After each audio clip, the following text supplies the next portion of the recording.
It was 11:47 p.m., and my phone was bright in my hand, but there were no new messages, and the room felt too quiet for a Tuesday night. I know that feeling when you are not exactly sad, but you are waiting for a sign that someone remembers you. I even opened an old chat just to see the last time I sent something, and I thought, why does silence feel so loud sometimes? And you tell yourself you should be fine because nothing bad happened, but your chest still feels a little empty. If you have ever felt lonely, even in a busy life, you are in the right place today.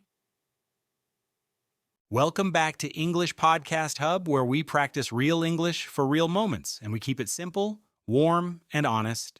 I'm Lily, and I want this to feel like a safe conversation, not a test, so you can breathe and try the words with us. And I'm Noah, and if you like learning through friendly talk, please follow the show and share it with a friend who is learning too. Today, we're talking about how to talk about feeling lonely in English, and how to respond when someone else says they feel alone.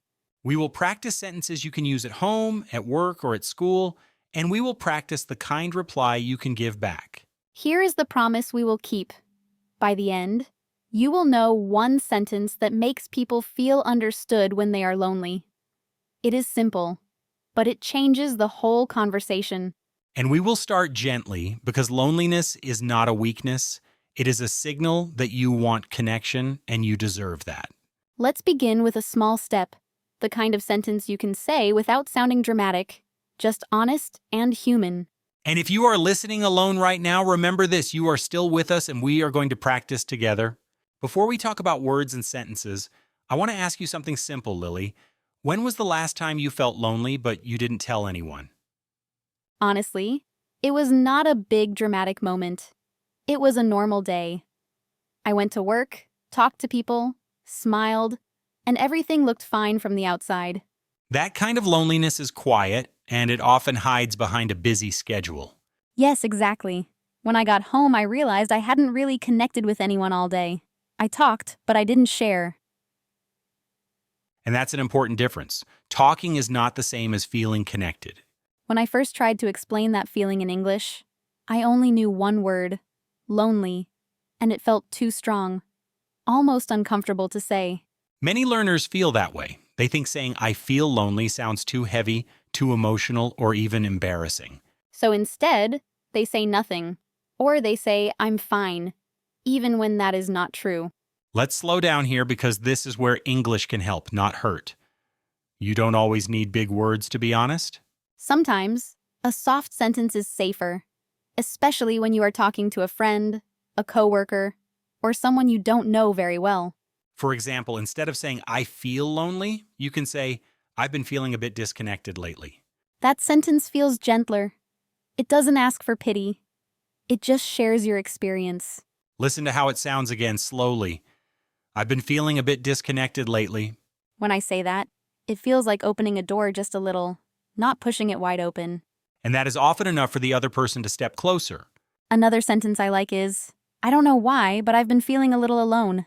That sentence is powerful because it removes pressure. You don't have to explain everything.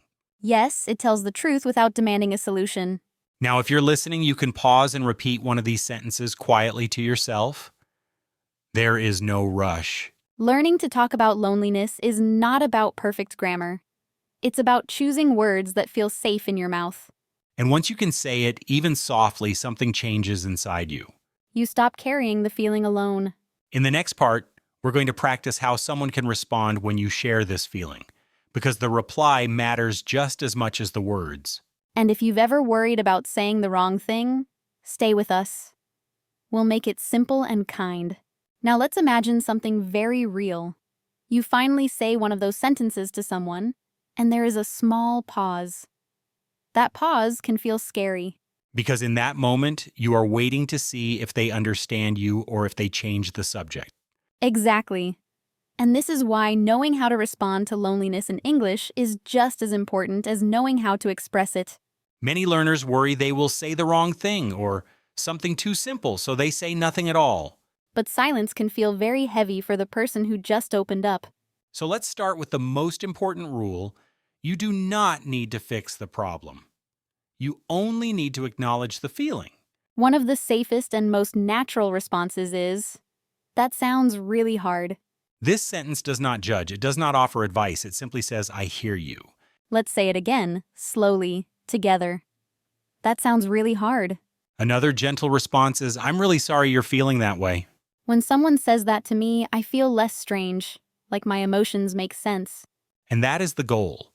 Not to make the loneliness disappear, but to make the person feel less alone with it. There is also a very powerful sentence that many learners don't use enough. It's simple, but it creates connection immediately. Ichayu. Thank you for telling me. Those 4 words can change the whole tone of the conversation. They tell the other person, your feelings are welcome here. Now let's put this into a short example. Listen first. I've been feeling a bit disconnected lately. That sounds really hard. Thank you for telling me. Notice how calm that exchange feels. No pressure, no awkward advice. And if you want to continue gently, you can add, do you want to talk about it? That question gives control back to the person who shared. If they say yes, you listen. If they say no, you respect that. This is real conversation practice. It's not about perfect answers. It's about presence. If you are listening right now, imagine someone saying those words to you. Let them land. In the next part, we'll practice longer, more natural exchanges you might hear at work or with friends, and how to keep them comfortable. Stay with us. We're building this step by step together. Let's move into a situation many people recognize, a casual conversation that slowly becomes more personal, often without planning. This usually happens at work, with a friend, or even during a short message exchange when someone asks, "How have you been lately?" That question sounds simple, but sometimes it opens a door you didn't expect. Imagine you hesitate for a second because the true answer is not great, but you don't want to make things awkward. This is where many English learners freeze because they only know 2 options: everything is fine or everything is terrible. Real conversations live in the middle. A natural, balanced answer could be, I've been okay, but a little lonely recently. That sentence is honest, but it doesn't overwhelm the listener. Now listen to how the other person can respond in a supportive way. I didn't know you were feeling that way. That response shows curiosity, not judgment. And then they might add, do you want to tell me more? Or should we talk about something lighter? That sentence is important because it gives you a choice. When someone gives me that choice, I feel respected. Let's try another common moment talking with a friend after a long day. You might say, today was busy, but I still felt kind of alone. A kind response could be, that sounds exhausting. I'm here with you now. Those words don't solve anything, but they change the emotional temperature of the room. Exactly. Loneliness often softens when someone stays present. I want listeners to notice something subtle here. The language is simple, but the intention is clear. You are not asking for advice. You are asking for connection. And the other person is not fixing you. They are standing beside you. If you are practicing, choose one sentence you heard and imagine using it this week. It could be with a coworker, a classmate, or even someone online. Small sentences can create real closeness. In the next part, we'll talk about what to say when someone opens up to you through text messages, where tone is harder to feel. That's where many misunderstandings happen, so stay with us. Now, let's talk about something that feels easier, but is often harder in reality. Talking about loneliness through text messages. Text feels safe because you don't have to see the other person's face, but it also removes tone, pauses, and warmth. Exactly. One short sentence can sound cold, even when the feeling behind it is soft. This is why choosing the right words matters even more when you're typing.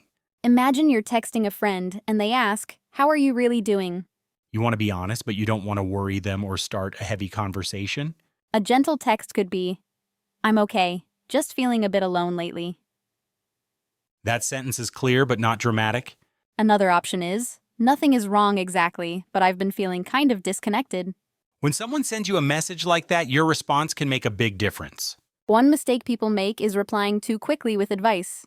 Advice through text can feel rushed or dismissive, even if you mean well. A better first response is emotional, not logical. For example, I'm really glad you told me. Or, "I'm sorry you're feeling that way. You don't have to go through it alone." Those sentences slow the conversation down and make it safer. You can also ask an open question like, "Do you want to talk about it now or later?" That question respects boundaries, which is especially important in text. Sometimes the most comforting message is very short. I'm here. 3 words, but they carry a lot of meaning. If you're listening, think about how it would feel to receive that message when you're lonely. And notice how simple the language is. This is not advanced English. This is human English. When learners realize this, they feel more confident using the language in real life. In the next part, we'll talk about loneliness in specific places like work or a new environment, and how to talk about it naturally. These are moments many listeners experience, especially when living or working in another language. Stay with us. We're getting closer to the heart of the conversation. Let's talk about a place where loneliness often hides in plain sight. The workplace or any new environment where you are surrounded by people but still feel alone. This kind of loneliness feels confusing because you are not physically isolated. You talk to people, attend meetings, and answer messages all day. But at the end of the day, you realize you didn't feel seen. Many English learners think they shouldn't talk about this feeling at work because it sounds unprofessional. But there are safe, respectful ways to express it without sharing too much. For example, you might say to a coworker you trust, "I'm still adjusting, and I feel a bit disconnected here sometimes." That sentence does not blame anyone. It simply describes your experience. Another option is, "Everyone has been kind, but I'm still finding my place." That sentence shows appreciation and honesty at the same time. When someone says this to you, your response matters again. A supportive reply could be, "That makes sense. New environments can feel lonely at first." When I hear that, I feel normal, not weak. Exactly. Normalizing the feeling is powerful. Loneliness often grows when we think we are the only one feeling it. And it shrinks when someone says, "I get it." This is also common when you move to a new country or start using English every day. You might feel tired from translating in your head, and that distance can turn into emotional isolation. In that case, you could say, "Using English all day is exciting, but it can feel lonely sometimes." That sentence opens space for understanding, not judgment. If you are listening and this sounds familiar, take a slow breath right now. You are not failing, you are adapting. An adaptation takes time, patience, and kindness toward yourself. In the next part, we're going to bring everything together and practice a longer, natural conversation from start to finish. You'll hear how these sentences flow in real life, not as examples, but as a real exchange. Stay with us. This is where confidence begins. Now let's slow everything down and listen to a full conversation, the kind that happens naturally, without planning or perfect words. This is where many learners realize they already know more English than they think. Imagine 2 people sitting together after a long day, maybe with coffee, maybe just a quiet moment. One person decides to be honest but not dramatic. Lately, I've been feeling a bit lonely, even though I'm around people all the time. Thank you for telling me. That sounds really hard. I didn't want to complain. I just didn't want to keep it inside anymore.